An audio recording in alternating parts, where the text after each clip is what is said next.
I'd like to call the April meeting of the Planning Commission to order. Call on Commissioner Hicks for the invocation. Certainly. Let us pray. Most gracious God, our Father, we thank you for waking us up to see this brand new day. We thank you for continuing to protect and to provide for us as we go through this journey called life. As you have allowed us to come together to do the work that has been bestowed upon us, please help us to keep our minds focused on the tasks that are at hand. Keep your mighty hand on us as we labor for the citizens of this great city. We love you, Lord, and we ask all these things in your precious Son's name, Jesus. Amen. Amen. Thank you, Commissioner. Mr. Wyman, you call the roll, please. Yes, sir.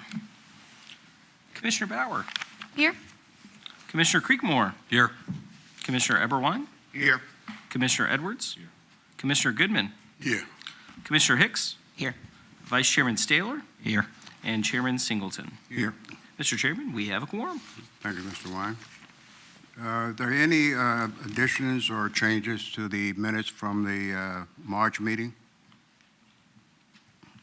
If not, they will stand as presented. This afternoon, we have 3 public hearings. Public hearings are for 30 minutes, 10 minutes for the proponents, 15 minutes for the opponents, and 5 minutes for rebuttal. This meeting is videotaped and televised for public viewing. The first item on our agenda today is a rezoning request, RZN 2023-011, conditional HRSD Wilroy Pressure Reducing Station. Mr. Wyman, you read the caption, please. Yes, sir.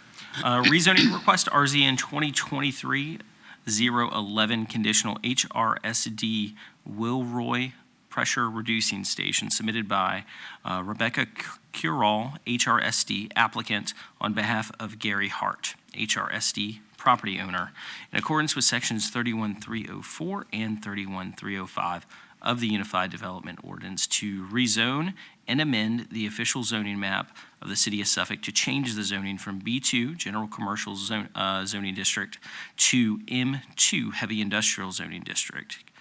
Conditional for property located at 1941 Wilroy Road, zoning map 26, parcels 22A, star 22B, star 22C. The affected area is further identified as being located in the Cypress voting borough, zone B2, General Commercial District, and SCOD, or Special Corridor Overlay District. The 2035 Comprehensive Plan designates this area as part of the Central Growth Area Suburban Use District. When you act on this request, you'll be acting on a resolution to present a report and recommendation to City Council relating to rezoning request RZN 2023-11 conditional. Staff Planner Grace Brazil will present staff's report.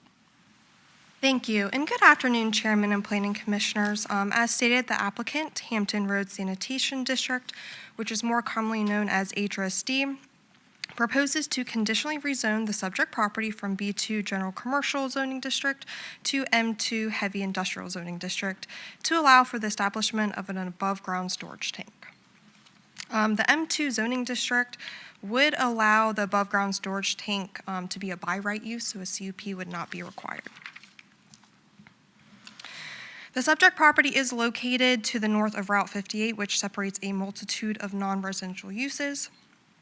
These uses within the surrounding area include industrial, commercial, and office/institutional uses. And then Route 58 to the south of it kind of separates everything from those residential neighborhoods.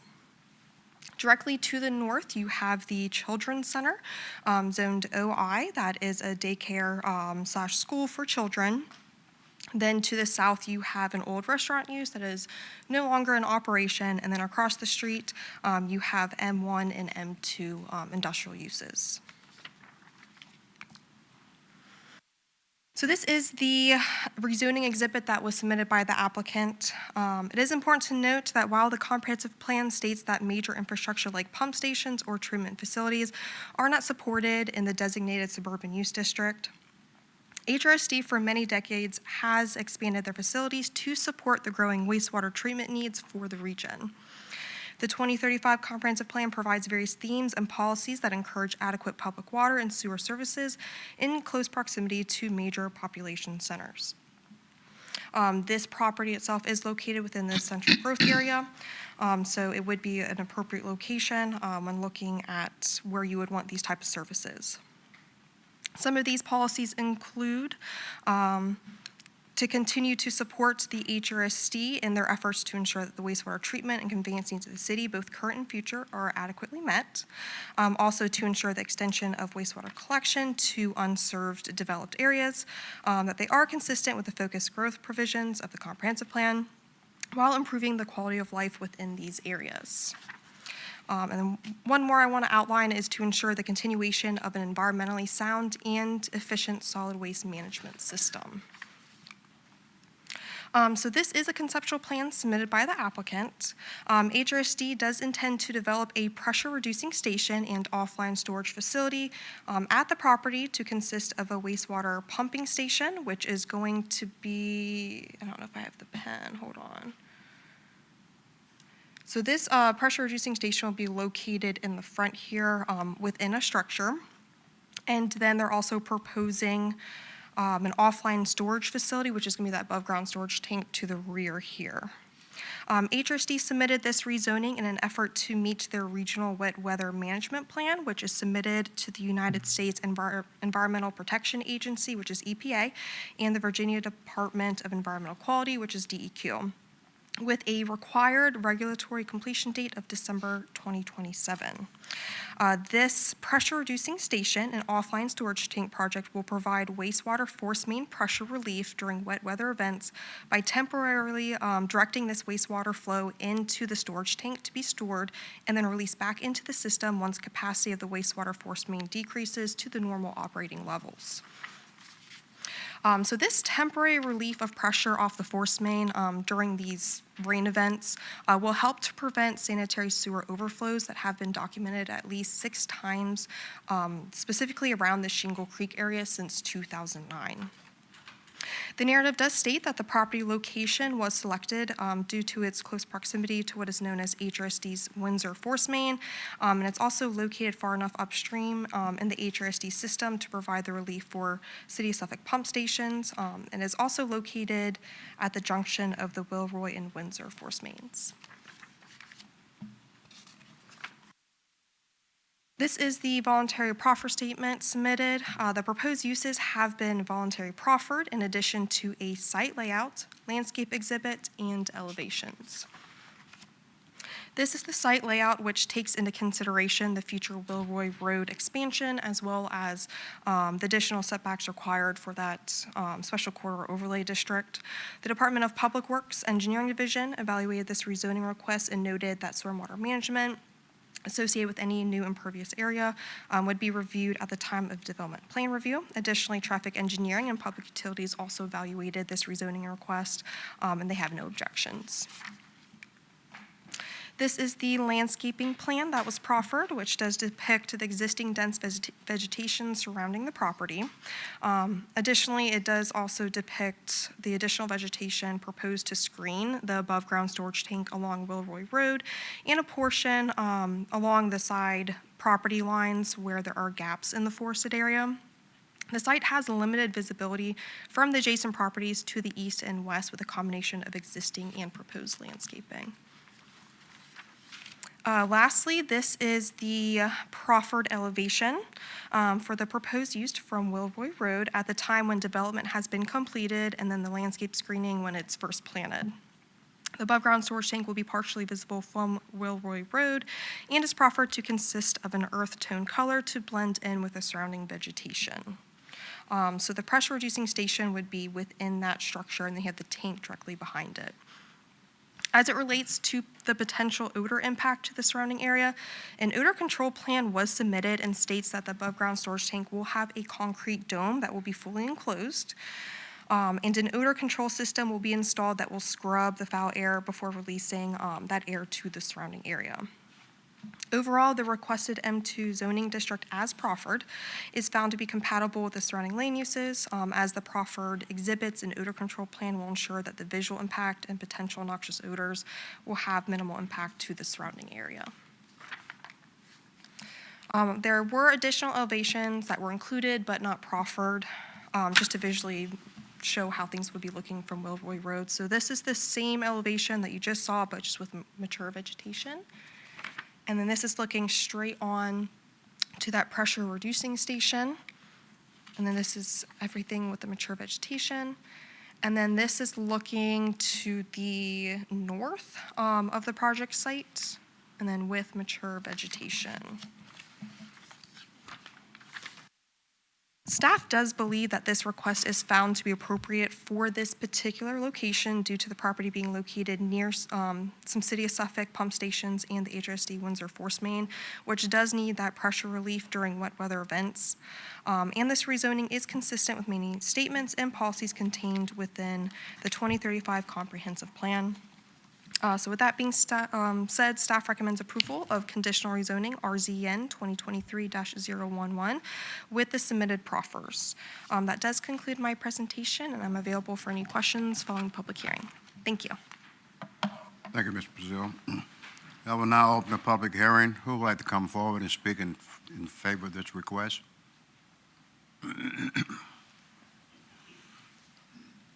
Good afternoon. I'm Becky Curl. I'm the project manager for this project with HRSD. Thank you for your time today, and I'm going to have our engineer, Chris Wilson, from Brown & Caldwell speak a little bit more about this, and I will be available for questions. Thanks.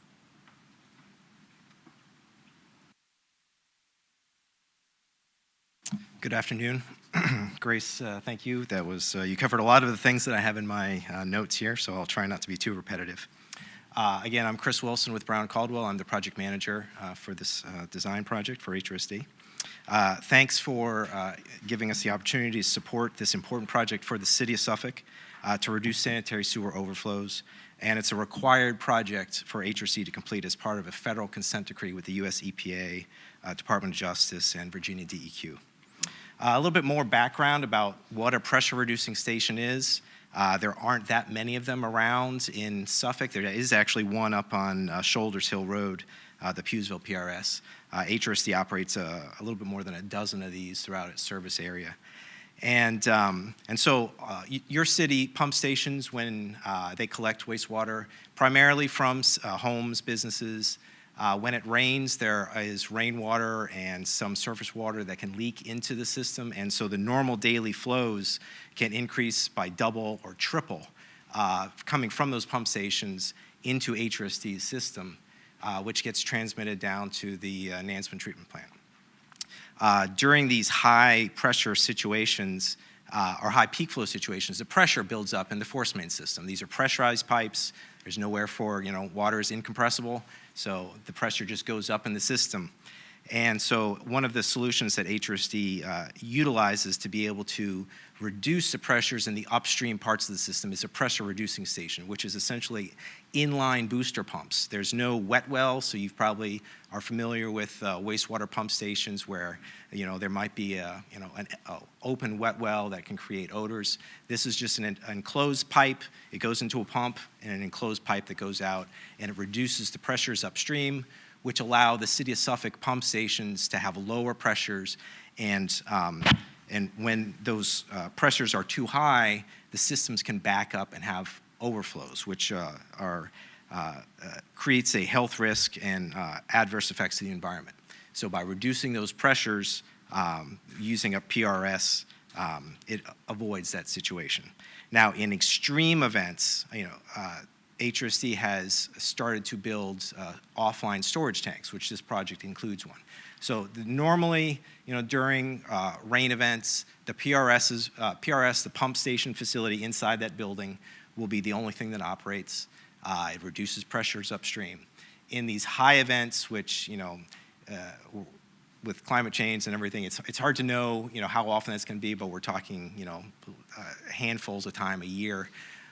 The flow would be diverted temporarily into the storage tank, or at least a portion of it, and that would further reduce pressures upstream to allow the City of Suffolk pump stations to operate more normally.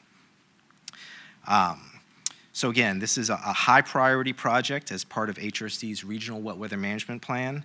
And when you factor in all the other high priority projects, there's a dozen of them around in the system.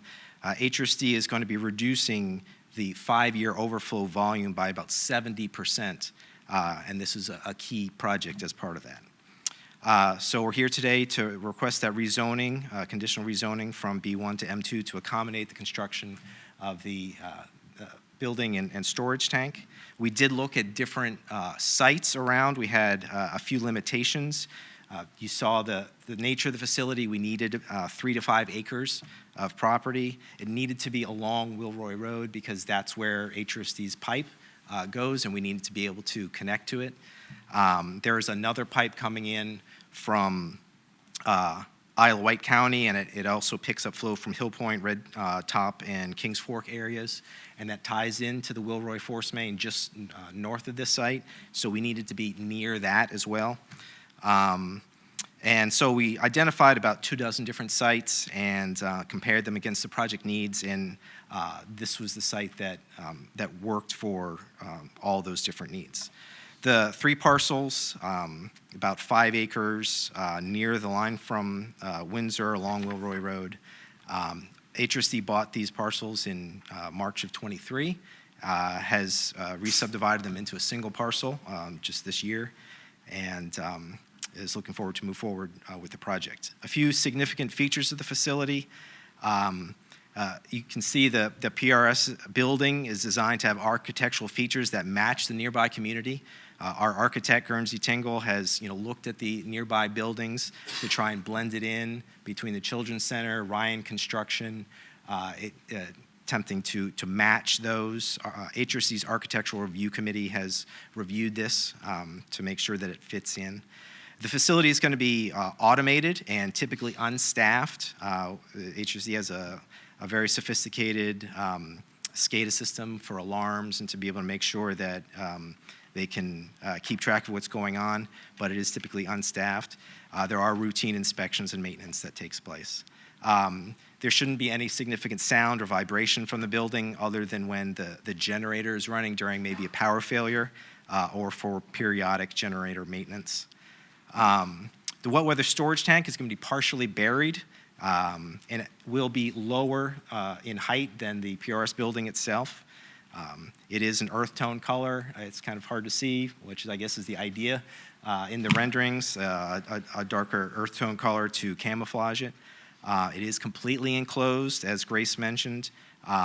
So, when it does activate during these wet weather events, that any odors that would be trapped inside the tank, and there's a granular activated carbon odor control scrubber to treat it before it's vented to the outside air. And lastly, the site, we've got several important features. Our landscape architect has picked, native trees and screening plantings to enhance the beauty of the site. The building is set back to accommodate the future widening of Wilroy Road as requested by city staff. And that we've proposed a constructed wetlands to not only detain stormwater runoff, but also treat it to remove nitrogen and phosphorus from the flows of the Nansemond River. So in summary, this consent decree required project with the enhanced architectural and landscape features, camouflage tank, and of course, the benefit to the City of Suffolk pump stations to reduce sanitary sewer overflows is a valuable asset to the health of the residents of Suffolk and the protection of the environment. We hope that you'll support the rezoning application, and I'll be happy to answer questions that you have. Thank you. Young lady, are there any other comments you would like to make? Okay, thank you. Are there anyone in opposition? Seeing none, hearing none.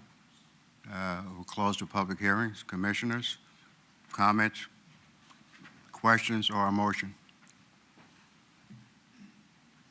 Mr. Chairman, I do have one question maybe for Mr. Wilson. when I first saw this, the only thing that really popped up in front of me, of course, was the fact that the Children's Center is adjacent to this property. And I know there's a considerable amount of commentary and design, mechanical drawings, et cetera, for the odor prevention material. Could you just go through that a little bit for us?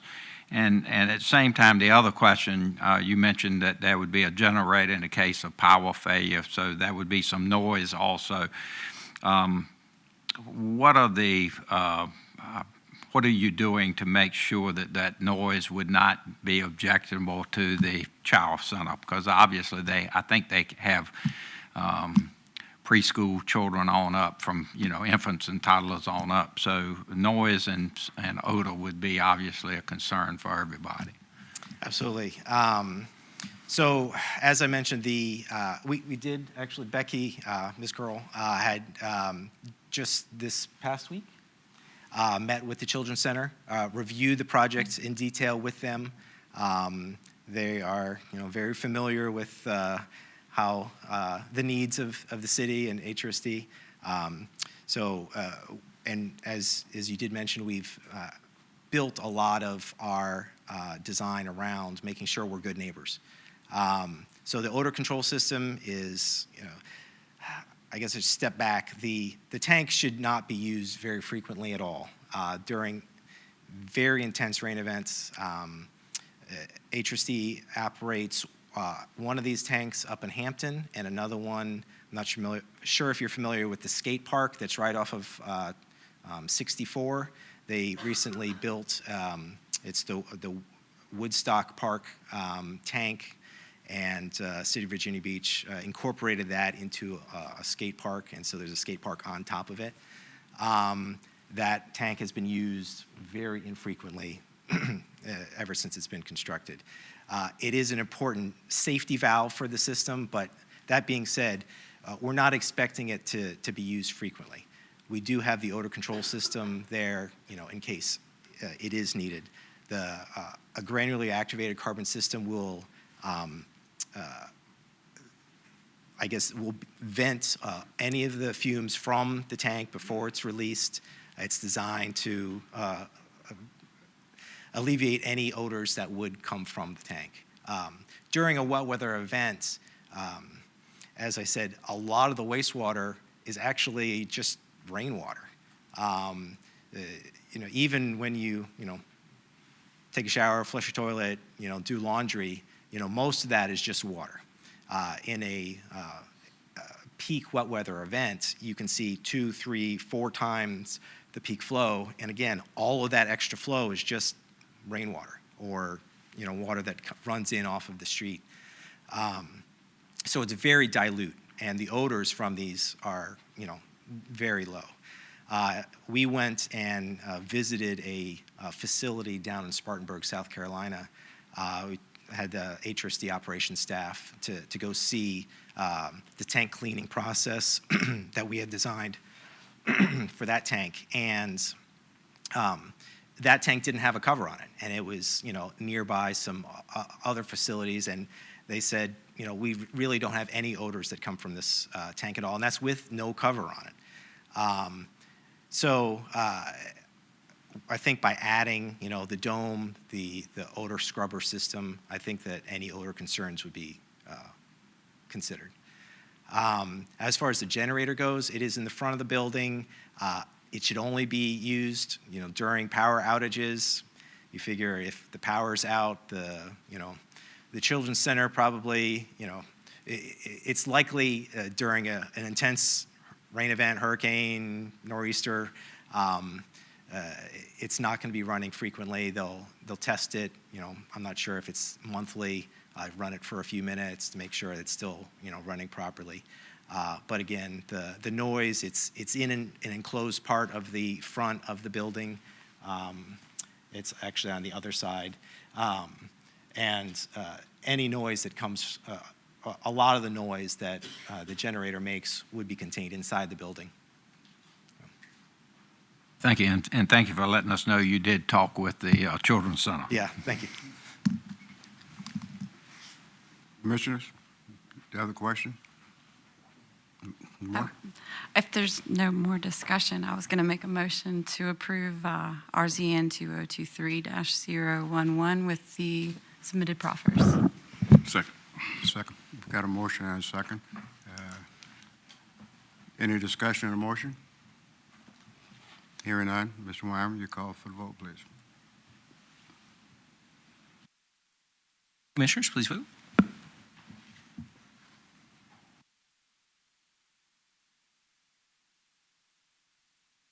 Mr. Chairman, the motion's approved by a vote of 8-0. Congratulations. This will go to City Council on May 15th with the motion recommendation for approval. The next item on our agenda today is conditional use permit request CUP 2023-025 Wine Oak Trails. Mr. Wine, will you read the caption, please?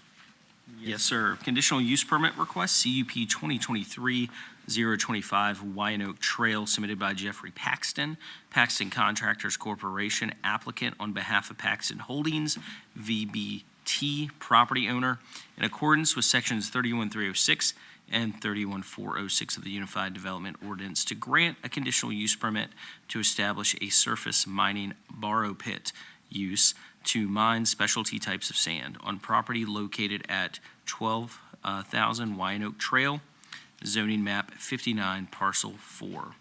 The affected area is further identified as being located in the Holy Neck voting borough, zoned A, agricultural zoning district.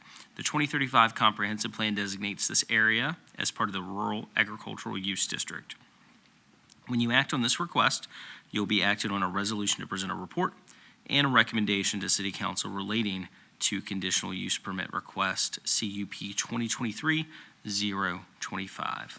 Once again, Staff Planner Grace Brazil will present staff's report. Thank you. As stated, this CUP request is to establish a surface mining borrow pits use at 1200 Wyandotte Trail to allow for 3 borrow pits to mine specialty types of sand. To the north and west is the Blackwater River and Southampton County. To the south is the South Key Sandhills Natural Heritage Site, owned by the Department of Conservation and Recreation, zoned A Agricultural Zoning District.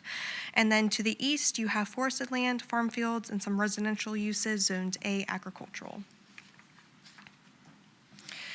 The Department of Conservation and Recreation, or more commonly known as DCR, identifies the southern portion of the property as a natural heritage site with a very high biodiversity ranking, as designated by the 2035 Comprehensive Plan. This is due to the site's location to the South Key Sandhills. The South Key Sandhills is the last natural stand of longleaf pine in Virginia. Natural heritage resources are defined by DCR as habitats of rare, threatened, or endangered plants and animal species with a unique and significant natural community. They are recommended for protection because of the resources and habitat that they do support, but they are not currently under any official protection designation. Additionally, comments were received from the Department of Conservation and Recreation, which states that the South Key Conservation Site is located within the project area, which represents a site of outstanding significance due to the rare plant and insect species located on the property.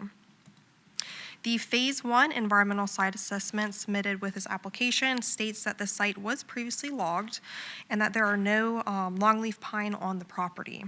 However, the proposal to extract sand material within the area would negate the future potential to reestablish a longleaf pine stand, which ultimately does not align with the intent of the 2035 Comprehensive Plan. And I'm just noticing that it looks like the subject property is not aligning with this, so hold on. Oof, sorry about this. So it is located in this area, so the whole southern portion is designated as a very high biodiversity rank. This is the conceptual layout submitted. You can see where the Blackwater River is to the left, which is identified as the blue river there. The green areas are wetlands, the yellow are uplands, and then the thin red lines represent existing paths, and the thicker red lines are new proposed roads internal to the site.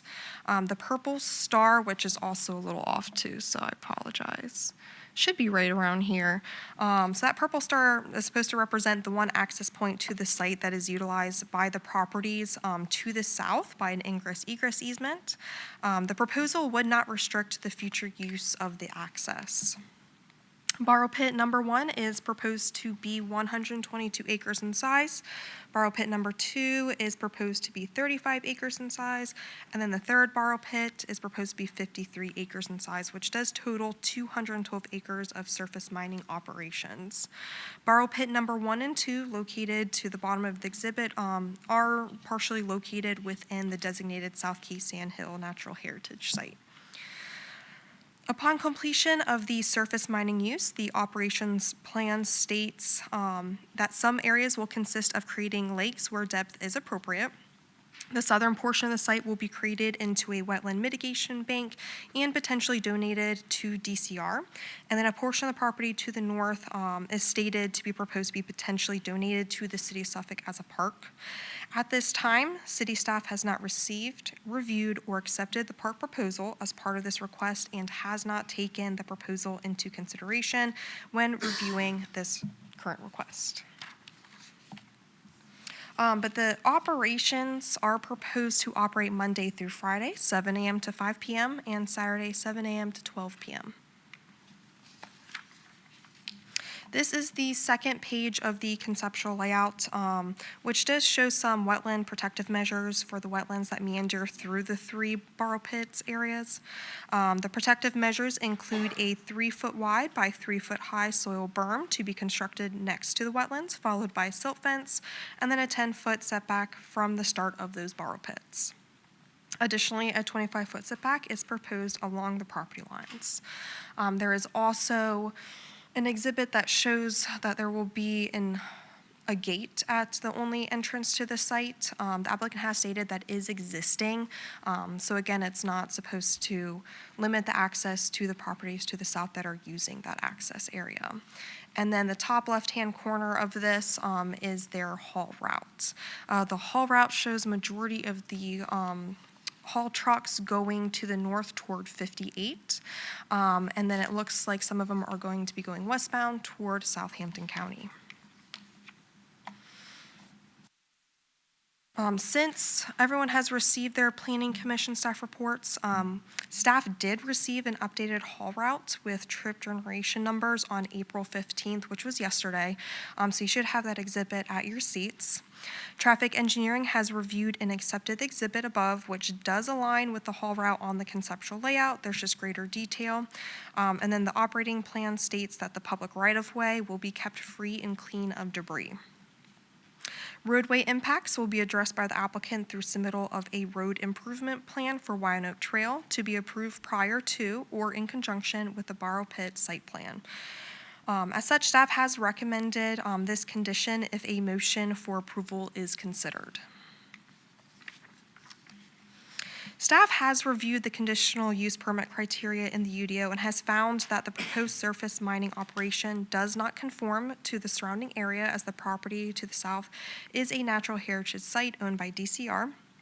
Additionally, impacts to the environmentally significant area, either partially or completely for the proposed surface mining operations, would deplete the resources on the property and cause a reduction in the ecosystem.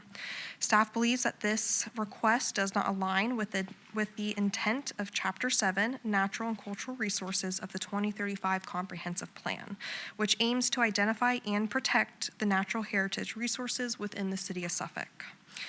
Staff has provided the recommended conditions listed above, which includes an additional number 5 to ensure compliance with the updated haul route provided should this request be considered with a motion for approval as amended. This concludes my presentation, and I'm available for any questions you may have following the public hearing. Thank you. Thank you, Ms. Brazil. Who would like to come forward and speak in favor of this request?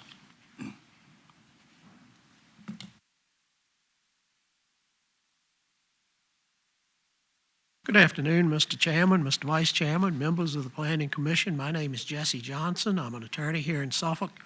My address is 3508 Robbs Drive in Suffolk. And I'm representing the applicant today with regard to its application for a conditional use permit. we've got a lot of people that want to talk. We got limited time, so I'm going to just have to broad brush this as much as I can. But I do want to point out some things. Staff, I think, has done a good job in giving you some facts that we're dealing with. But some facts aren't apparent in that particular report. One of those is that this piece of property has somewhat of a storied history, not necessarily a good storied history. Camp Manufacturing owned this property for many, many years. It was logged repeatedly. A lot of the roads that you see are roads that Camp Manufacturing created on this site. Secondly, at some time, part of this property was mined already. So, and you can see that on some of the close-up pictures. We'll try to show you that. So what we're dealing with is property that has suffered quite a bit from past abuses. And what our plan does is give this piece of property a chance to be resurrected and restored so that it can flourish as part of the heritage site. The things that we're doing as far as the excavations, they're going to be relatively shallow. There's going to be no external drainage from the site that would spoil any of the adjacent waterways, swamps, or other wetlands. There are wetlands areas on this particular parcel that we don't intend to touch. Now, it's interesting with regard to the one other thing that I do want to mention as to the operation of the pit. This is not going to be one of those pits where you can fill it back up with stumps and trees and all kinds of other things. That will not happen with this. So that's not an issue. I want to make sure that's off the table right now. But I do want to refer to the 2035 plan, and under the natural heritage resources, states that conservation sites do not represent protected lands. They are recommended for protection and stewardship because of the natural heritage resources. Now, we've identified 3 plants that may be a part of this. We've not been able to identify, nor has DCR been able to identify certain big-eared bats, other animals that may or may not exist on the property. To our knowledge, they are not present.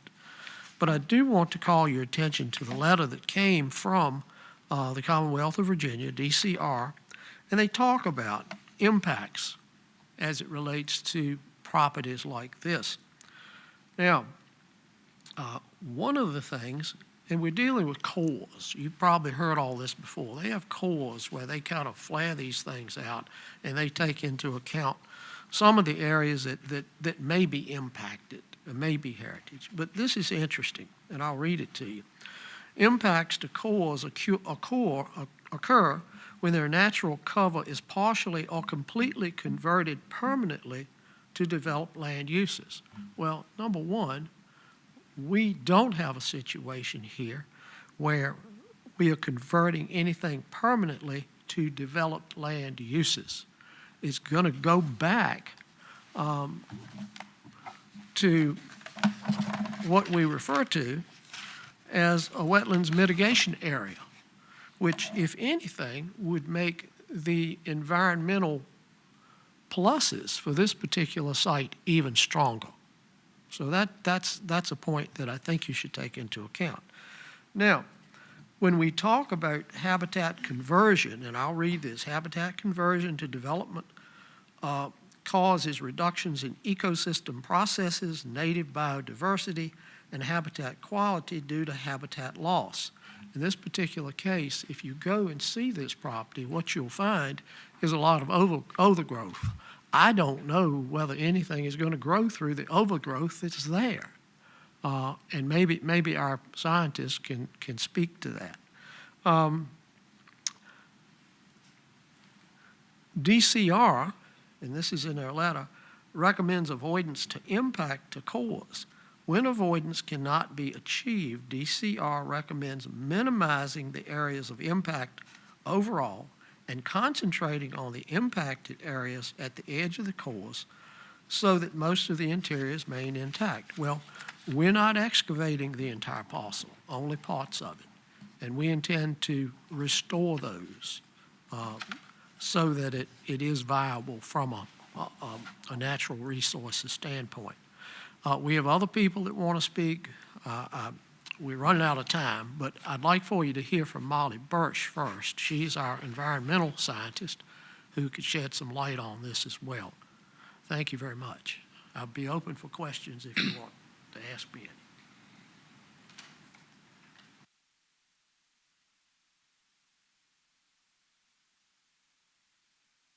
Good afternoon. My name is Molly Birch. I'm a senior environmental scientist with MAP Environmental, Inc., and I have been working on the environmental due diligence for this property since fall of 2023. 12,000 Wine Oak Trail is a site with a lot of potential, but the key word is potential. Its proximity to protected areas to the south don't necessarily make this site itself something that's worthy to be protected in its current state. As Jesse previously mentioned, it has been mined, it has been timbered. I know some of you guys are familiar with the longleaf pine stands here in Suffolk. This does not have those. What this has is upland forests where the loblolly pines have grown so tightly that they've precluded all other vegetation from growing. You saw a map with these linear depressional wetland fingers that go up. These are filled with Phragmites australis, or common reed, which is an invasive species that they don't allow anything native to grow. So what we're talking about here is taking these areas and mining them responsibly, carefully, and then putting them back in the most environmentally beneficial way possible. And what I'm talking about here are bottomland hardwood habitats, which you have a combination of oak trees, which are wonderful at carbon sequestration, and bald cypress trees, which are great for water quality control. And we do have some of these on the property already, so we know that they can grow. And where we have them is along the north and along the southeast, along the river. Those areas will be protected. So I think ultimately, when you look at a site and you look at the species that could be there, which is what DCR has done, and we've met with them on site, we've been working with them, they've been wonderful to work with, is we have this list, and it's very similar to what the U.S. Fish and Wildlife Service do, which is they don't have the personnel, they don't have the time to walk every inch of a property. That's why there's consultants, so that's what we do. And they tell you, okay, we think that these might be here. And then you go out and you look for them. And sometimes you find them, but oftentimes you don't. And if you look historically, these species were probably there. This was probably an extension of the longleaf pine stand that was to the south. It came up, it encompassed part of this property, but it hasn't been that way for a long time. And without heavy human manipulation, it won't naturally go back to that state. It's not going to naturally become an area of high biodiversity without us doing something. And what we're proposing is mining carefully and putting it back in a way that maximizes our biodiversity here. There are no documented protected federal or state endangered species on this site. I did identify potential habitat for certain protected species of snakes and bats as well as birds, and those are in areas that we're protecting. I'm going to talk a little bit about mitigation banking because I have a little bit of time. Ultimately, the vision for this site is in line with the comprehensive plan because it will be conserved. And mitigation banking is arguably the best way to conserve a site because not only is it conserved in perpetuity, but you have to set money aside for management. So any invasive species that come in, you have to manage them. So looking at this as an opportunity to take something that's been mined, it's been timbered again, and turn it into something that would be really beneficial. That's sort of the cornerstone of this project. Thank you for your time. Thank you, Ms. Birch. The time is up there. Is there anyone in the audience in opposition to this request?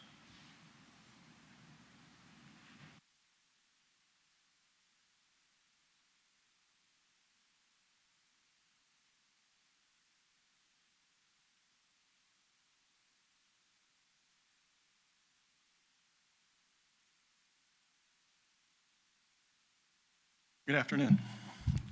I'm Steve Krasner. I own the property to the northernmost part of the parcel there, the 19 acres I purchased a handful of years ago.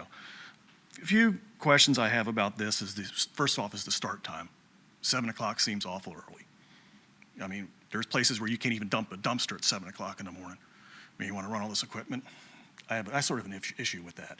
There's a firefighter that lives in the house next to me at my property. I don't even have a house on the property. He's a firefighter. He works all kinds of odd hours. Kind of rude to wake him up at 7 o'clock in the morning with trucks going down the street. You know, that's a common decency. You know, and there are some issues with some of the wildlife I've seen on the property. Just wonder what happens with that.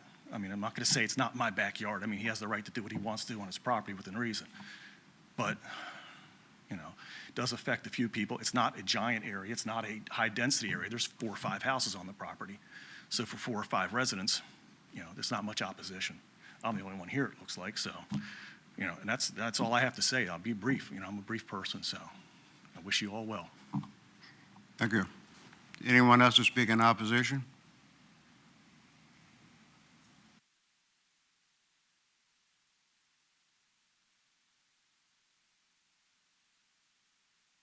I'm Darren Loomis. I work for the Virginia Department of Conservation and Recreation.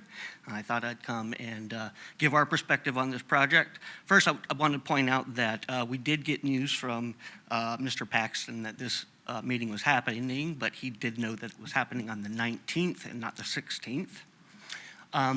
So, I just want to point out of the rare species that are there, the vast majority of them, and the 3 that are extant on property, only live in the upland dry sands. If you take off the upland dry sands, those species are gone forever. And while none of them are currently federally or state listed, the frosted elfin butterfly, which the vast majority of is going to be under Borrow Pit 1. Let's see, is that? Yeah, Borrow Pit 1. All the rare plants and animals are right there on Borrow Pit 1. The idea that it would be hard to manage that and get those rare species back and thriving, I don't know where that idea comes from. Yes, the area has been frequently cut, but all the rare species depend on the understory plants. They're good when the trees get cut. Now, if this was still currently a natural longleaf pine stand, it would be experiencing regular fire, and you would have this big, wide, open-spaced forest with sunlight getting to the ground, and all those rare species would be thriving. So cutting it is not a big deal. They also tell you it's been mined a lot, but most of that mining has only happened in the Borrow Pit 3 area, and I believe north. There might have been some in the Borrow Pit 1 area toward the north of that, but that's the vast majority of the pristine land.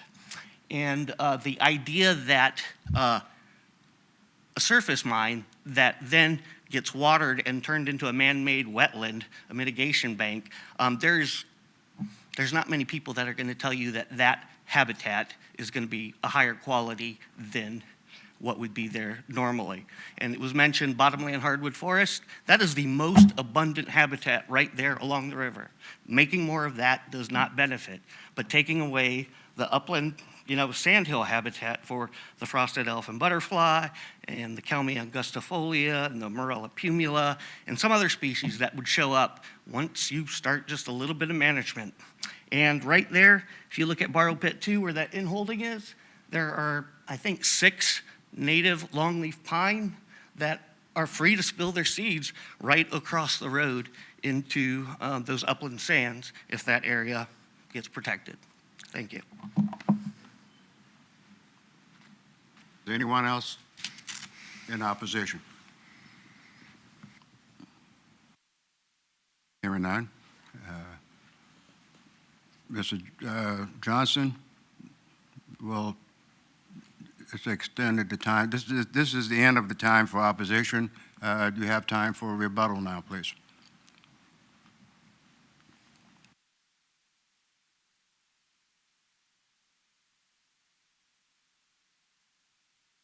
Thank you very much, Mr. Chairman. I do have a letter here from The Holland Hunt Club, they're neighbors to this piece of property. I'd like to make this a part of the record. To sum it up, they say they have no objection to the proposed project. I think we also have a couple of residents. We reached out to the community. I think we have a couple of residents here that would support it. It's unfortunate that we didn't hear from anybody at DCR other than getting a letter from them. We've reached out to them several times. I think the city did as well. I don't know whether the gentleman is speaking officially for DCR or not. I'm not sure. So, but I guess reasonable minds can differ. Our scientist indicates that these things are in fact doable. And we believe that they are. And we believe that we can very successfully create a situation where we can do both things. We can preserve this property, we can make sure the property remains viable as a habitat, and we can extract this specialty product from it and return it. You know, nature is an interesting situation. And you find things that kind of disappear on their own without hands from individuals, as well as things that get destroyed by man. But somehow things do come back. And we believe that this is one of those prime situations where we can make this work. And I'll yield my time to anyone else if that's appropriate, Mr. Chairman.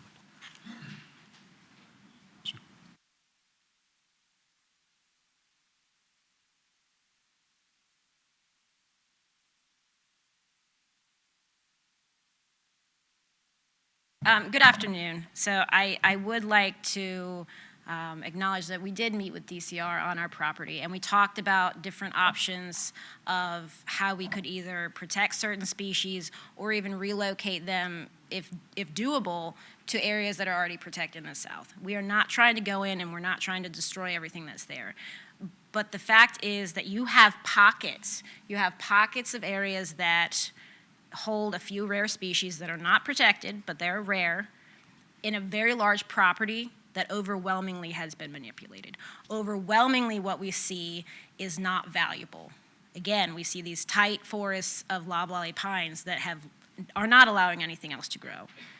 They wouldn't allow loblolly pine to grow because they grow faster than loblolly pine. That's why those forests have to be burned to be maintained. You have to kill everything else because the longleaf pines grow so slowly.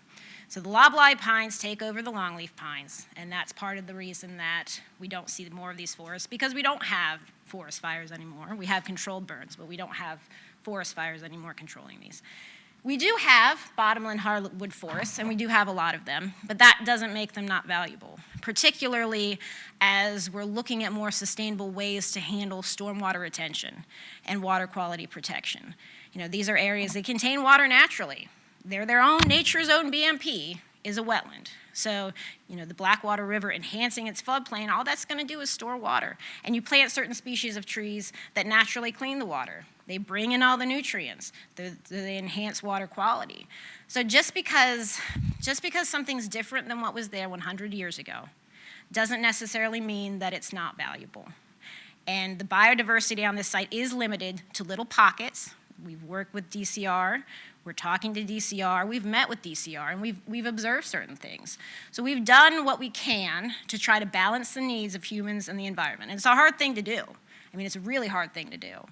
But I think we're doing it right here. And we're taking a site and we're rejuvenating it, and we're giving it the best chance to flourish and the best chance to meet the needs of the people and meet the needs of the species and encourage more species to come in that are there currently. All right, thank you. Thank you, Ms. Birch. Got 29 seconds. Anyone else speak anything? If not, I'll close the public hearing. Commissioners, question, comments, or motion? I've got a comment. I was able to meet Mr. Paxton out there Sunday with Mills and Tim Johnson to view the property. thank you guys for giving me a science class in sands, because I didn't realize there were so many different type sands, specialty sands and everything. Again, we spent probably a good hour on Sunday out there viewing the property, and I was more than impressed with all the homework he's done, right on down to widening the road, repaving it, to bring it in there for the equipment. And so that being said, I am going to support this CUP. Yeah. Comments, questions? Mr. Chairman, I have a question. In the presentation, it was indicated that part of that property, which I believe is the northern Bar Pit 3 had been, or the location of Bar Pit 3, had been mined. How does that affect the mining of that now? I mean, does anybody know the history of that area in terms of what was extracted at that particular point in time?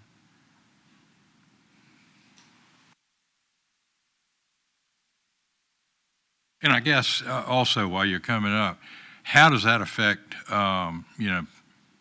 your plan for that? So, good afternoon, Chairman, Vice Chairman, and Planning Commissioners. So it appears that that could have been mined anywhere from 80 to 100 years ago, probably to establish haul roads, so they could use that for their logging paths. So when we incorporate that into our borough pit, we'll just expand around it, and it'll actually be used as a sediment basin to treat runoff while we're generating the material and creating the first borough pit. So it'll actually enable us to have a solution for dewatering as we proceed. And if you have any other questions, I'm happy to answer. Your name, please. Your name. Jeffrey Paxton with Paxton Contractors. Okay. Yes, sir. Thank you, Jeffrey. And I just want to note, we're very grateful to have the opportunity to present this project. We're more than excited. We think it'll be a beneficial product for the city, for the community. As noted, we paved the road at our expense, not to the taxpayer, not to the city. And we want to be good stewards of the land, of the community, and benefit the property and everyone in the community to the best of our ability. And I just want to thank y'all for giving us the opportunity to present this project on behalf of our team. Yes, sir. Thank you, Mr. Paxton. Yep, Any thank other you. question by Mr. Paxton? Is that the podium? Also, one other quick comment, which doesn't include Mr. Paxton. Thank you, Mr. Paxton. Thank you. Sunday, on my way down to this property, I was able to meet one of the neighbors, which is probably only 4 houses, I'm assuming, on this street. And the man I met didn't know my reasoning for being there Sunday. And anyway, he seemed to be very supportive of it for somebody just out of the blue riding down the road there on a Sunday. So again, and also they're talking about how dense these woods are. You physically can't walk through them. It's amazing how dense these things, and the trees are only about this big in diameter. And so again, I was more than impressed.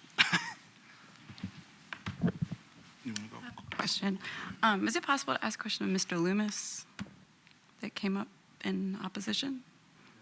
Could I have a question for Mr. Loomis? Hi. As someone who ran a logging business in a prior life, I appreciated you, pointing out that the longleaf can be brought back. Our family actually right over in Gates County has been able to bring large tracts back. When it was mentioned that you maybe don't speak for the department, I did see it was on letterhead. Is this like a consensus opinion of you It and is. your colleagues? Yeah, the DCR letter is our opinion. Okay. Do you, and this might not be for him, but in your opinion, how much would be clear cut for this project? Well, again, clear cutting the trees is not an issue. It's removing the soil. Anything can recover from taking the top, the vegetative layer off. You can put vegetation back. You cannot put the soil back in the soil conditions that the rare plants need. Everything that DCR is concerned about on this property lives on the high, dry sands. And once you take that away, you can't put that back. You can't restore that. You just have to change it to something else. And in this case, a not great wetland.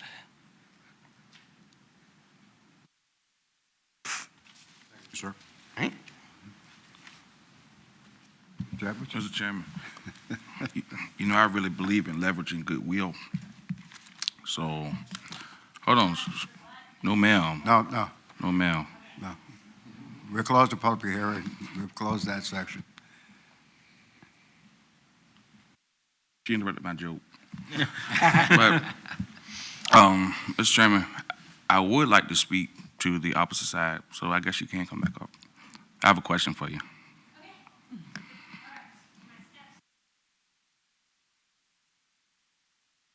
Yes. When I read the packet that was sent to us, that letter was a serious letter. We don't usually get letters from the state of Virginia speaking on behalf of something. So the letter was not just nothing. So now we have different appeals, and now, I mean, it's becoming a theme at Planning Commission. People are just appearing that no one can find. So my question to you is, with all that has been said, we have to make a decision of, is the state of Virginia right or is the consultant right? And so I just need some clarification of which way I should go as I leverage goodwill. All right, so the letter that you are referring to is a typical letter that's received during any scoping process that there's either state funding, federal funding. In this case, it was done because they are an adjacent property and they are, they are partner. They previously were looking at buying this property. The letter does not state whether DCR is for or against, and that was reaffirmed during our meeting with DCR in the field. The letter does not give an opinion. What the letter gives is a list of species that may be there, and it gives you different avoidance and minimization strategies. So it even says if certain things can't be avoided, then do X, Y, and Z. There's a list. There's 4 species that were documented on the site, and then there's a very long list, it's 14, of species that could be there.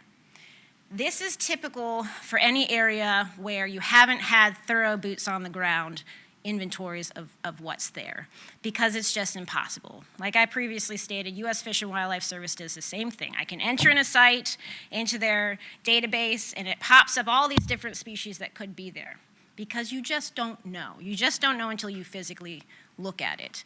So we've met with DCR. We've talked about potentially selling a portion of the piece to DCR. We've talked about working with DCR. We've talked about moving plants. The letter is not an opinion, and that was reiterated clearly.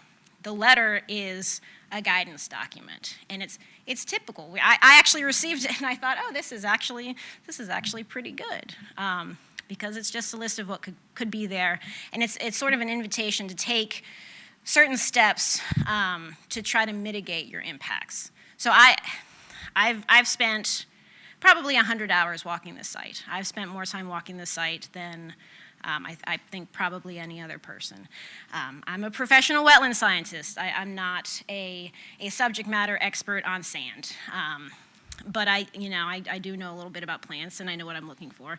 And I know a lot about threatened and endangered species habitat, so I know what to look for there as well. So it's not necessarily a question of who's right and wrong. It's a working together collaboratively. We've met with them, we've talked to them, we've reached out to them. I don't necessarily understand how this is turning into all of a sudden DCR has an opinion when it was clearly stated that they cannot recommend or oppose a project. That's not their role. Their role as a guidance agency is to tell you what's there. And we really have tried to work with them. We've contacted them many, many times. So you didn't have like a timber cruiser walk it, or, to be able to differentiate species, whether or not they exist, wouldn't that be how you would check whether or not they're there? Yes, I did that, yes, Okay. yeah. And I found, again, there's some wild lupine that's a flower that is the host plant for a certain species of butterfly. We did see that. There are 3 documented observations of different threatened and endangered bat species on DCR property. It's noteworthy that all 3 of those species were observed on the same day in the same spot by the same person. They don't normally nest together, so I think it's more of a case of not being able to identify which species that was. But it's the role of DCR to protect species and to try to prevent them from becoming threatened and endangered. And that's our goal too. And I think that there's a way to work together, and we've been really trying hard to do that. Any other questions? Ms. Birch, why she's at the podium? Thank you, Ms. Birch. I make a motion for approval, CUP 2023-025. Motion for approval. I second it. You got a second? Any discussion on the motion? None. Mr. Wyman, you call for the vote, please. Commissioners, please vote.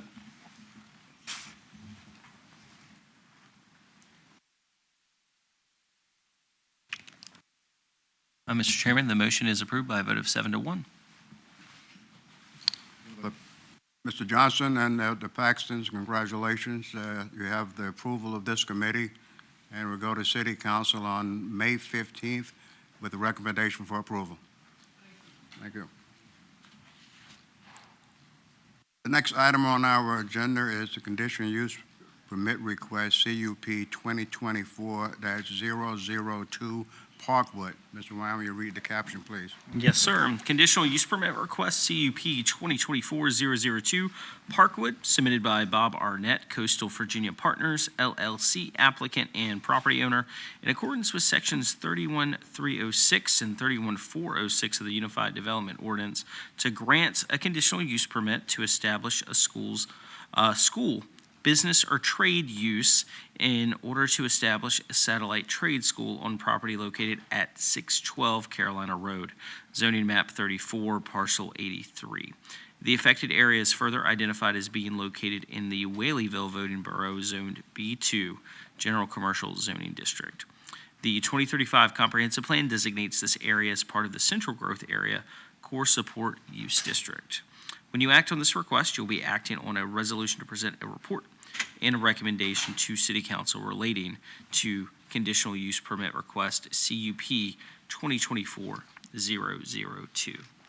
Staff Planner Brittany Collier will present staff's report. Thank you. Good afternoon, Mr. Chairman and members of the Planning Commission. As stated, this request is for a conditional use permit to establish a school's business or trade use. The parcel up for discussion is located in the Core Support Use District within the Central Growth Area. The subject parcel is presently zoned B2, General Commercial Zoning District. To the north of the property is vacant and forested commercial properties, also zoned B2. To the south of the property is the Southside Meadows subdivision consisting of single-family homes zoned RC Residential Compact. To the east of the property are single-family detached homes zoned RLM Residential Low-Medium Density Zoning District. And to the west is Carolina Road, industrial uses, and vacant forested land zoned M2 Heavy Industrial Zoning District. The subject parcel is 1.9 acres in size and consists of the former Farmer Joe's grocery retail store. The applicant is requesting a conditional use permit to establish a school's business or trade use in order to establish a Paul D. Camp Trade School on property located at 612 Carolina Road. The applicant is proposing to convert the existing 10,000 square foot building as well as a 5,000 square foot addition into a trade school. The intent of the use is to establish a trade school campus for Paul D. Camp where the facility will instruct students in subject matters related to logistics, technology, and technical skills in the fields of construction, welding, and other related activities. The trade vocational school is anticipated to serve anywhere from 75 up to 200 students daily. The provided conceptual layout shows that the proposed trade school will primarily take access from a future right-of-way that would be established as a part of the residential development proposed with rezoning request RZN 2024-002. And an exit only is proposed to be provided along Carolina Road. The provided conceptual layout depicts that 75 total parking spaces would be provided. Additionally, there is an existing Suffolk Transit bus stop located at the front of the parcel on Carolina Road, which has been incorporated into the conceptual layout. The subject parcel is located within the Special Corridor Overlay District and is subject to enhanced setbacks. As outlined in Section 31-412, subsection C, setbacks shall be clear of all buildings, drives, parking areas, stormwater detention and retention structures, and best management practices, or BMPs. Based on the provided conceptual layout, the proposed parking lot and drive aisle locations would require that a variance request be obtained either administratively or through the Board of Zoning Appeals. An administrative variance request was approved by our zoning division on March 12th of this year for the proposed encroachment into the Scott setbacks. As a part of the application, the applicant has provided visual renderings of the proposed trade school. The Department of Public Utilities, Public Works Engineering, and Public Works Traffic have reviewed the proposed request and have expressed no concerns. Compliance will be reviewed at the time of development plan review. Section 31-606 of the UDO requires that a minimum of 1 parking space per 200 square feet or a maximum of 1 per 150 square feet be provided for a trade school. The submitted conceptual plan depicts a total of 75 parking spaces, which is the minimum necessary for the proposed use. Pursuant to Section 31-306 of the UDO, a conditional use permit recognizes that uses that, because of their unique characteristics or potential impacts on adjacent land uses, are not generally permitted in certain zoning districts as a matter of right. Rather, such uses are permitted through an approval of a conditional use permit by City Council when the right of set of circumstances and conditions are found acceptable. I will outline a couple of them, however, staff has gone in detail in the report on all of those. The proposed conditional use shall conform to the character of the neighborhood within the same zoning district in which it is located. The proposed trade school will be located on an established commercial parcel along an arterial road. The applicant is proposing to utilize and expand the existing structure, previously a grocery store, to establish the proposed use. The establishment of the proposed trade school would provide access to higher or continuing education opportunity for those in the community and within the larger region to utilize. The need for this type of facility aligns with several actions outlined in the 2035 Comprehensive Plan. Adequate measures shall be taken to provide ingress and egress, so designed as to minimize traffic hazards and to minimize traffic congestion on the public roads. The proposed trade school will primarily take access from a future right-of-way that would be established as a part of the future residential development proposed with RZN 2024-002, and an exit only is proposed to be provided along Carolina Road. Additionally, there is an existing public transit stop located at the front of the site. The Department of Public Works Traffic Engineering Division has expressed no concerns regarding parking or traffic for the proposed use at this location. The proposed use shall not be noxious or offensive by reason of vibration, noise, odor, dust, smoke, or gas. The subject parcel is presently zoned B2 and has previously housed several commercial businesses and grocery retailers. The proposed trade school would be a lower intensity use as it relates to commercial uses, and all activities associated with the use shall take place within the building. The proposed use should not produce excess vibration, noise, odor, dust, smoke, or gas. Staff finds that this conditional use permit request meets the criteria set forth in sections 31-306 and 31-406 of the UDO. Therefore, staff recommends approval of CUP 2024-002 with the conditions provided in staff's report. That concludes my presentation. I'm available for any questions following the public hearing. Thank you, Ms. Collier. I will now open the public hearing. Who would like to speak in favor of this request?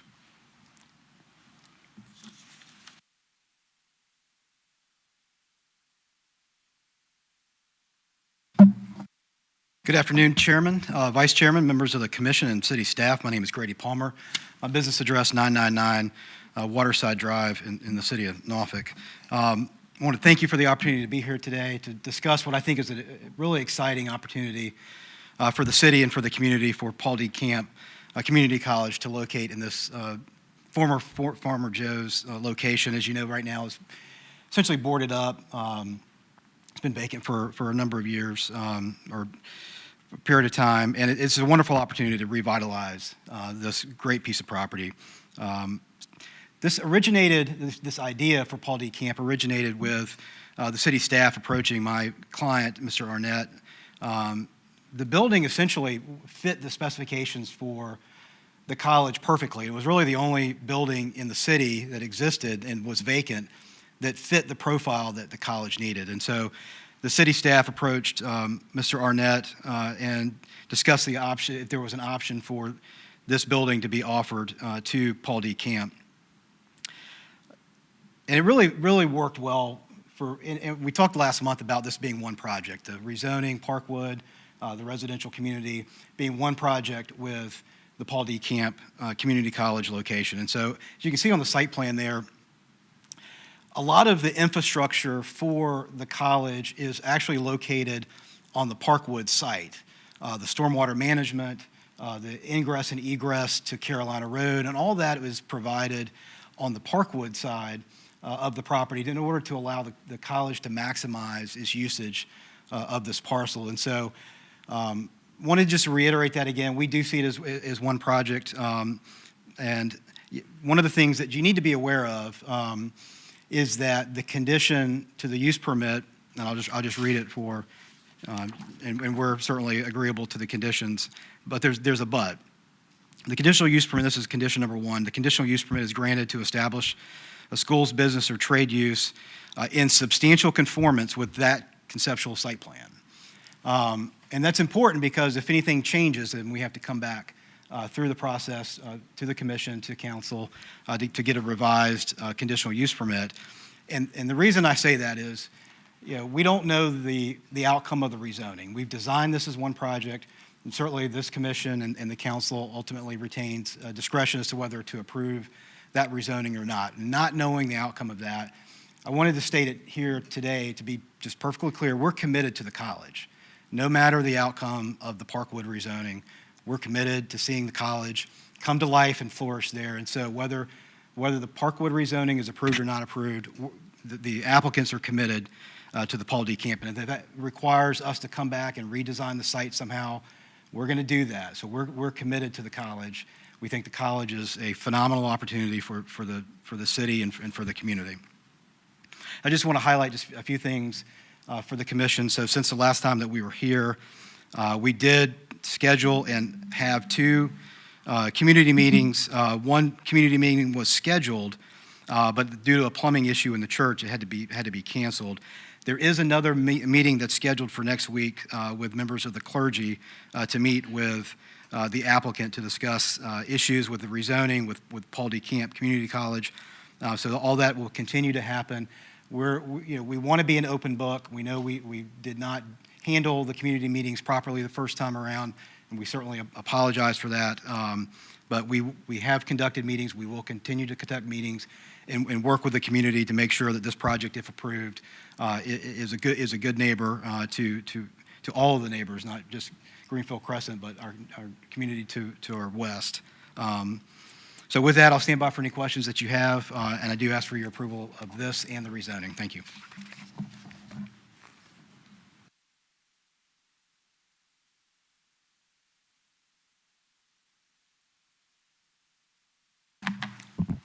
Good afternoon, Mr. Chairman, members of the commission. I'm Will Holt. My business address is 506 North Main Street, Franklin, Virginia. I'm an attorney with Kaufman & Knowles and also serve as the current president of the Paul D. Camp Community College Real Estate Foundation. I bring greetings from Dr. Corey McCrae, the college president, who would love to be here and spend far more than this 10 minutes talking about all the programs and students and classes he's happy to have come through this potential building, but I'll give you the abbreviated version with my time left here. First, I won't go any farther without just thanking the city, you all, for hearing this application. The city staff has been excellent to us going through and guiding us through this process, so we appreciate that very much. This CUP, as Mr. Palmer mentioned, paves the way for what will be known as the Paul D. Camp Community College Workforce Trades and Innovation Center. This will house students that can be trained in workforce trade specialties, including welding, heavy equipment operation, maritime trades. These are the type of trades that allow for certification in a relatively short period of time for these students that really can change the trajectory of their life. So we're really excited about the type of projects and type of the prospects of this project. With that, I will just thank Coastal Virginia partners, Bob Arnett, Matt Howard, and their team for partnering with the college on this project and having the vision for a project like this.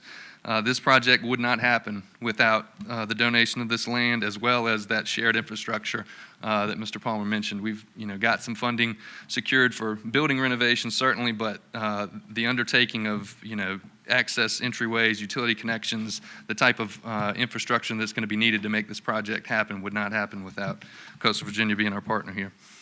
So we appreciate that. And I'll just close by saying this, I think this application combined with the next one on your agenda that you heard last month, the residential development to the rear of this project, it truly does represent kind of the public sector and the private sector coming together and what can happen in a project like that for the betterment of the community when everybody works together. So we're excited about this property. We think some of the folks at that will live in the community behind this property, if approved, could very well be the folks that are benefited by the school here that you're approving, hopefully today. I would just ask for your approval of this application and the one next on your agenda. I'm happy to answer any questions for the college's perspective, but thank you for the time.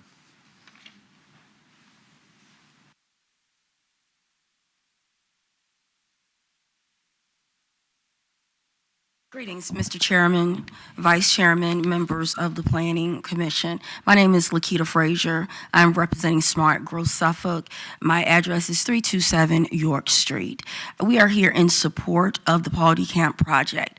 As a current resident and homeowner in the Hall Place community, growing up in Saratoga and spending so much time just in between this space as I travel to take my daughter to Lakeland High School every morning, I recognize this, we recognize this, as an opportunity to build up an area of the city that has not, quite frankly, received a lot of major investment. This investment to this property offers an opportunity for a walkable chance for individuals to become more educated, build their skills, and become even stronger citizens in our beautiful city. So we support this project as we were in the early discussions and recognize what this investment can do. It's not just a one shot in the arm. We truly believe that this investment will start additional investment surrounding our downtown area in our older communities, which we all can agree definitely needed, because there it would also support our growing downtown. So thank you. Thank you, Ms. Frazier. It's good to hear your voice back in the city. We have a minute left. Is any other comments from the proponents? If not, we'll move for the opponents. Anyone in opposition to this request?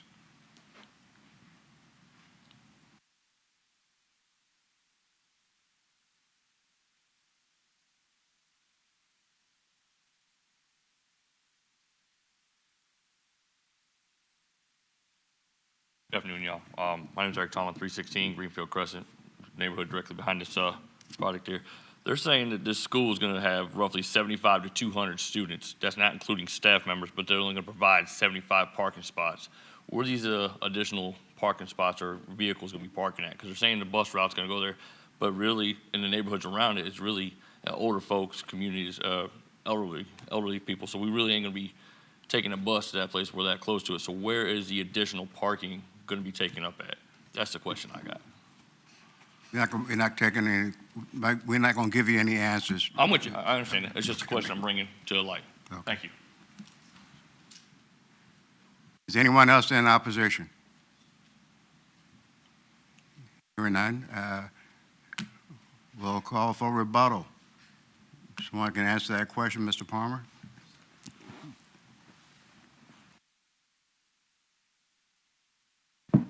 Yeah, so if you can see this, the site is, and this is why we designed the site to be incorporated into the Parkwood community to maximize the parking on the site.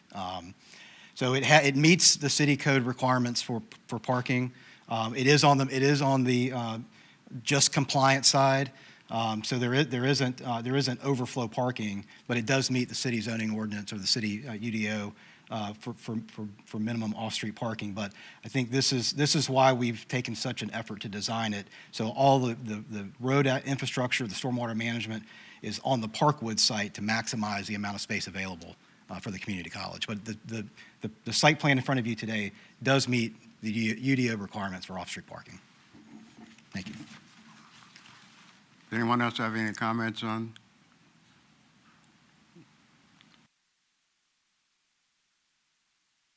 And Will Holt, just from the college's perspective, I think the quote of 75 to 200 students isn't necessarily mentioning at the exact same time. These might be classes throughout the day that are spaced. So that, as Mr. Palmer mentioned, the 75 accommodates or meets with the city ordinance, but the number might be exaggerated if we're talking about one specific time. I don't know that all those folks would be there at the exact same time, but accommodating that many, multiple students over classes and throughout the day and week. Thank you, sir. Anyone else have any comments in rebuttal?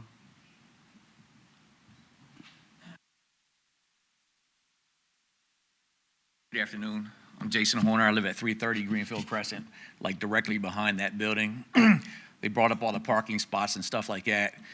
And then on the one side there, where the nice drawing shows there's trees in the background, there's not going to be no trees there where them parking spots are.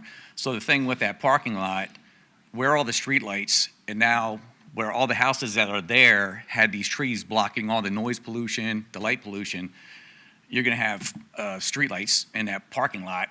I'd like to believe, because I can't believe you're going to have a parking lot that's going to stay dark all night long. So these people's houses that back up to that, are you going to have street lights coming in and stuff like that? And I know they mentioned that one of the meetings was canceled, but we had the Civic League meeting on the 6th, and we talked with some of this stuff. We talked with Mr. Mann about it, and he was talking about building a berm there, but the requirement says there's supposed to be 20 feet there, and there's already a request to get it moved down to 15 feet, so I don't know how you're going to build a tall berm there on 15 feet. So that's just some more questions I had, to bring to this light. But I mean, I'm all for the college, don't get me wrong, I'm for that, but the same, there's some questions that need to get answered. Thank you.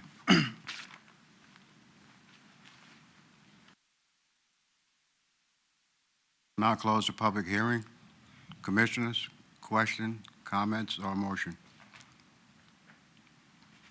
I make a motion for approval, CUP 2024-002. I second the motion. So when we vote on this is strictly for the college, correct? This is Okay, strictly I just want to for make sure. conditional use request. Okay. That's one I just- question. we I- have to I- yeah, answer. I just wanna be Any clear other on that. discussion on the motion? Yeah, I was asked for the same clarification. So for this piece of property, we're saying that we're going to allow a conditional use for this property to be used for a school. Now, I understand that the rezoning is going to work on some of the infrastructure things, but what we're doing is rezoning, getting a conditional use that this site could be used for a school. Is that correct? That is correct. Thank you. Any more discussion on the motion? Mr. Wyman, you call for the vote, please. Commissioners, please vote.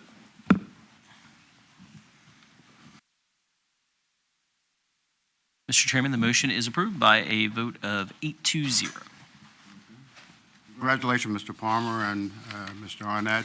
This will go to City Council on May 15th with the recommendation for approval. And Mr. Hulk, I'm not sure, I didn't catch the spelling of your name, but this will go to City Council with a recommendation from this body, and we're dealing with the school section. And that concludes our public hearings for today. And we'll move on to one piece of old business we have left over from last meeting, and it's still dealing with Parkwood. And we had a rezoning request, RZN 2024-002. And It was tabled last month, and now we're going to bring it up for an action. Mr. Wine, you have any comments you want to add on this? Yes, as the public hearing was open and closed at your last meeting, we do not have a public hearing on this agenda. However, we did want to provide a brief refresher on this item, just to remind you what the request is and what it pertains to as it relates to rezoning request RZN 2024-002. So Staff Planner Brittany Collier will provide that brief overview for you. All right, so just a reminder for everyone, this is a request to rezone the properties from B2 General Commercial Zoning District and M2 Heavy Industrial Zoning District to RU18 Residential Urban Zoning District to construct a townhome or multifamily development. The applicant is requesting to rezone 16 acres from B2 General Commercial Zoning District, M2 Heavy Industrial Zoning District to RU18 Residential Urban 18 Conditional in order to construct a townhome or multifamily development. The residential development is proposed to be located on tax parcel 34*83, which is the larger portion here. While tax parcel 34*83D, which is the front portion up here, is proposed to house a future B&P for the trade school that you all just considered. Let's see here. Sorry. The proposed school does have impacts to schools within the area. So the property is currently assigned to Lakeland High School, Kings Fork Middle School, and Kilby Shores Elementary.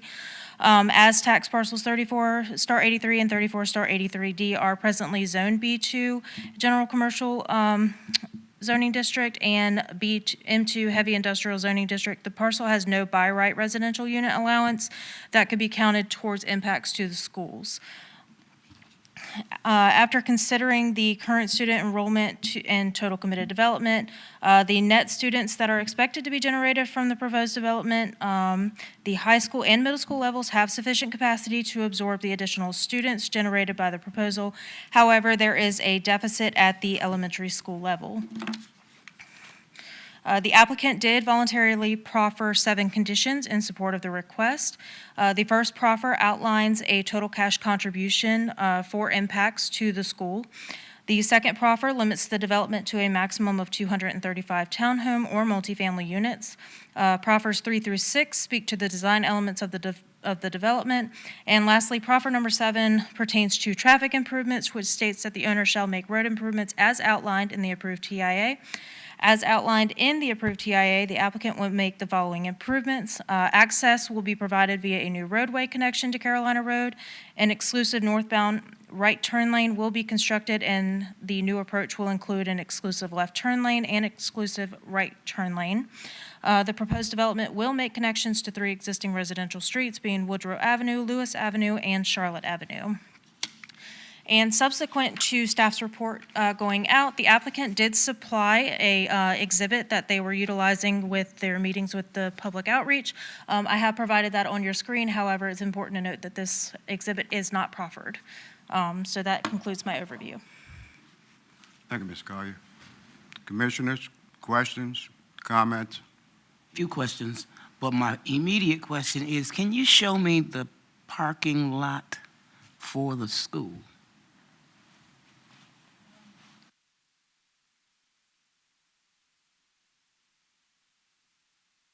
So the parking lot for the Paul D. Trade School would be right here, which is on a separate parcel from the rezoning request.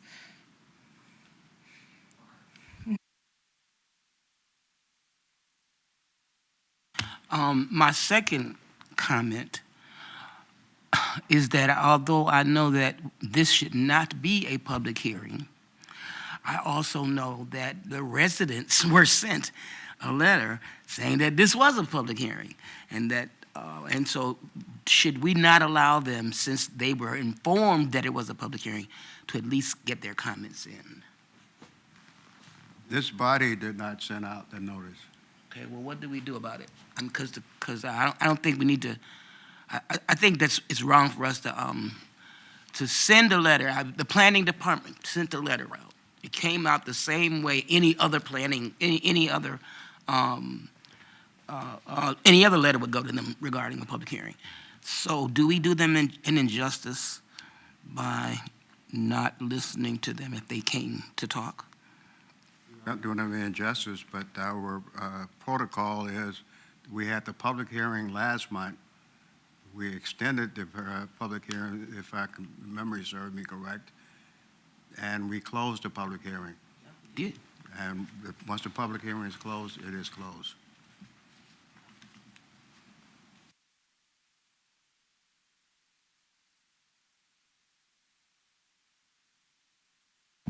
Mr. Chairman. Oh, yes, Mr. I'm thinking. Mr. Chairman, in light of RZN 2024-002, I move for denial. Got a motion for Second. denial? And we got a second? Any discussion of the motion? I do, a little. When we went to, there were a couple, when we forced us to have, when we forced a community meeting, there were so many questions, so many unanswered questions to those folks. And I just don't, I can't see, I just can't see us voting for it. One of the problems is the traffic in that community. It is an old community. Their property taxes are gonna go up, that's number one. But the number two is the traffic that's gonna go into that community because of those 3 streets. All those 3 streets are gonna shell right on into this old community that has small, narrow streets.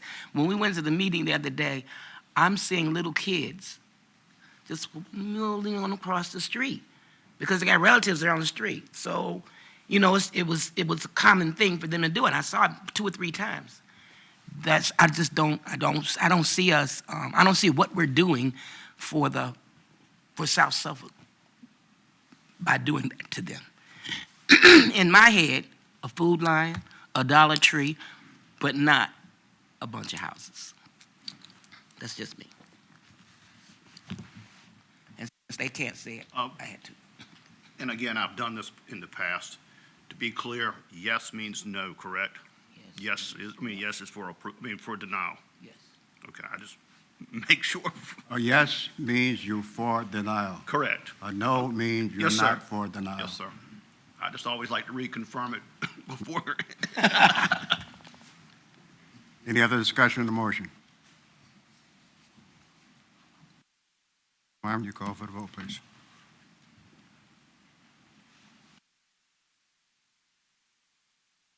Oh, sorry.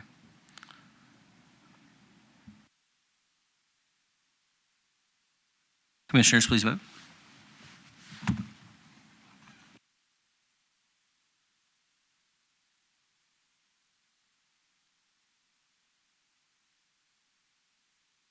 Mr. Chairman, the motion is approved by a vote of 5 to 3.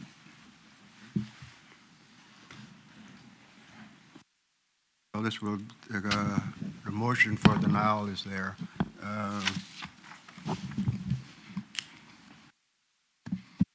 I would like another motion for this so that we can send this to council with a motion for denial, that the motion failed.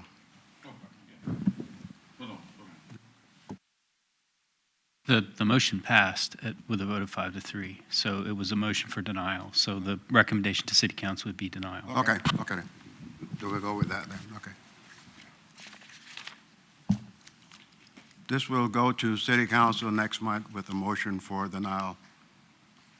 Okay. We finished with old business, and now we'll go to new business. We need a motion to reschedule, schedule a joint work session with City Council on May 1st at 3 p.m. So moved. Second. I didn't make the motion. I'm accepting the motion. And that was 3 p.m., correct? Can we take this with, let's get a call for a roll. What's the date again? May 1st. It's a 3 p.m. work session with City Council on the 2045 comp plan. All right. Commissioner Bauer? Yes. Commissioner Creekmore? Yes. Commissioner Eberwein? Yes. Commissioner Edwards? Yes. Commissioner Goodman? Yes. Commissioner Hicks? Yes. Vice Chairman Staler? Yes. And Chairman Singleton. All right. Mr. Chairman, the motion's approved. And I think the ordinance committee has a motion. Yes, we do. We met today prior to this meeting, and we have an agenda item to add for our May meeting to consider cluster subdivision regulations. And the ordinance committee made that in a motion and approved that today. So we need an agenda item for that on our May calendar. So I'll make that as a motion. I'll second it. Got a second? Can we do this with a voice vote? All in favor? Aye. Any opposed? And there's one other item that we need to address is the May meeting, the date, I got it someplace here. The normal date is the 21st for this meeting, for the May meeting, and that is also the day of the State of the City.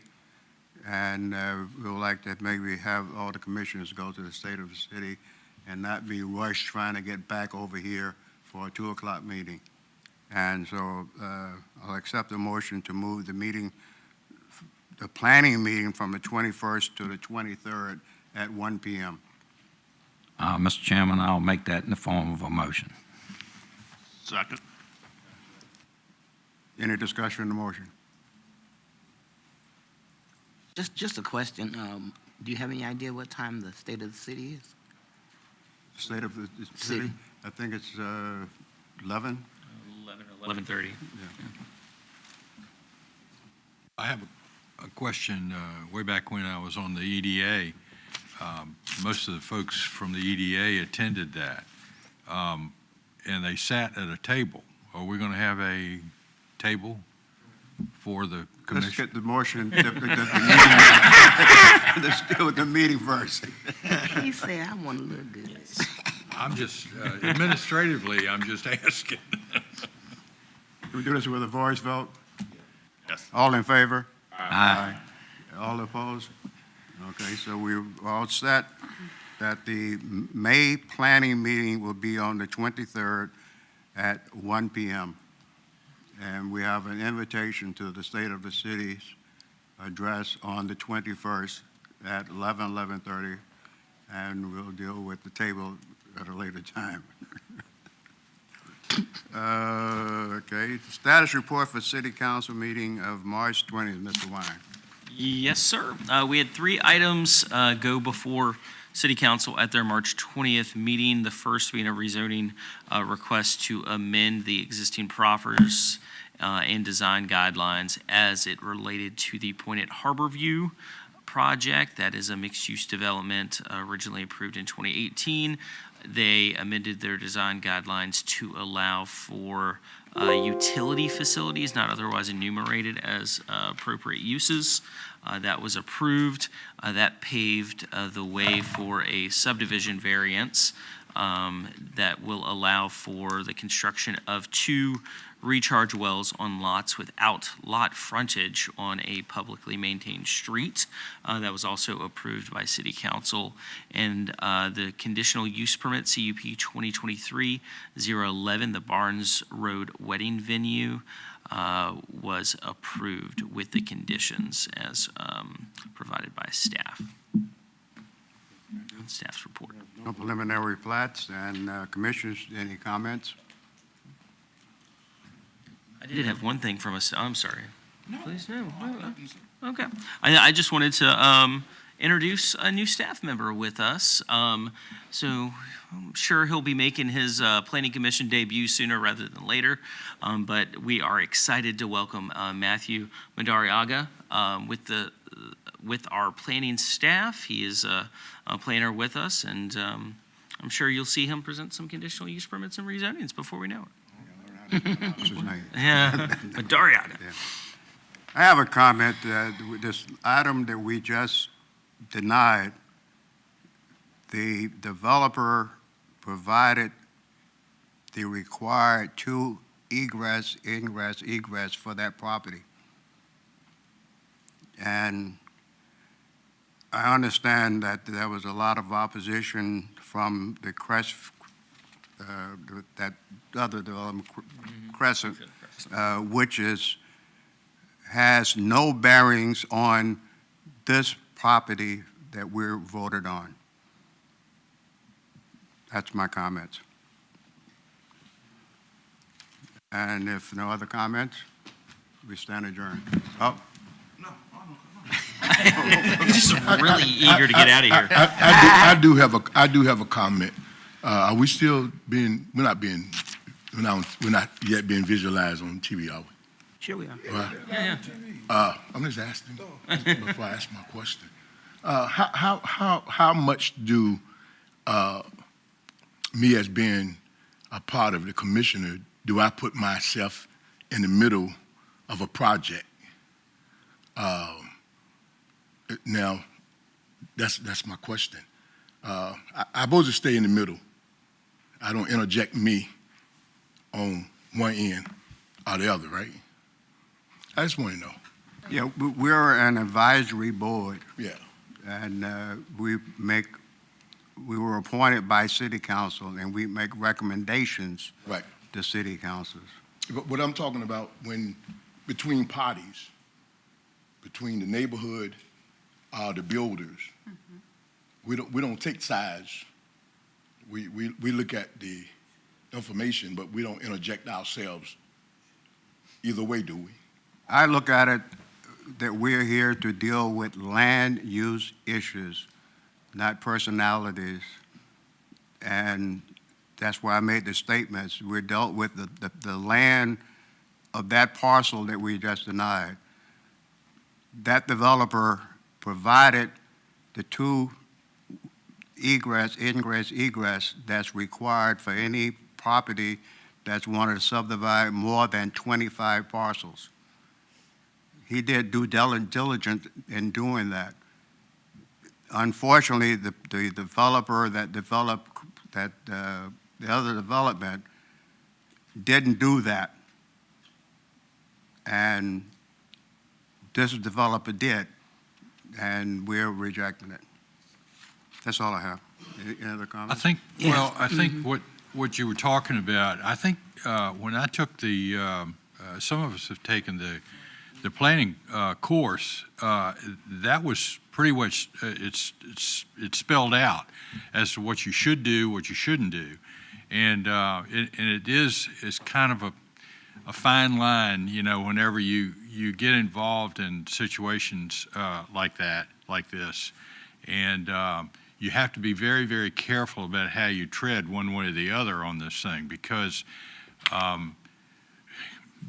normally what happens is you have to wait until the public hearing for this. So you shouldn't be involved in attending, you know, any pro or against any of these meetings, because what we're here for is to get the information from both sides. You don't want to come across the public as for something, I mean, prior to this public hearing part of it. So I guess what I'm saying is you have to be careful, but it's pretty much, it is spelled out in these courses that are presented. So if you have the opportunity, you know, to attend that either online or when I took it through VCU, and that's been about 3 years ago. It was right in the middle of the pandemic. They didn't have an in-person, you know, situation. You had to take it on your computer, which it was interesting, you know, but I feel sorry for the kids that had to go through that, because you're there independently. That's another issue, but they did point out, and they've got some really good instructors, with that school, to emphasize what you should do as a commissioner and what you shouldn't do as a commissioner. Thank you. And part of our role is one of advising. We go to community meetings all the time. In fact, we asked them, we actually rejected it the last month because they had not gone to the community. When they scheduled to go to the community, oh yeah, I don't see anything at all wrong with us going to a community meeting, because that gives us something better to advise on. That gives us more information from here to cast our votes properly. And as further clarification, Greenfield Crescent wasn't the only one arguing out here. The people that walked out of this room were South Suffolk proper, old South Suffolk folks. Those were the folks in fact, that's the community meetings that I went to. It didn't have anything to do with Greenfield Crescent. It had to do with the people who were on Lewis Avenue, Hunter Avenue, Woodrow Avenue. Those were the folks that I was in the meeting with. So, the information that you got was good, but it wasn't complete, because there were normal South Suffolk residents, because for some reason they're trying to split the area, and it's all South Suffolk actually. But the old part of South Suffolk, those were the people that were out there. Any other comments? Thank you. We stand adjourned.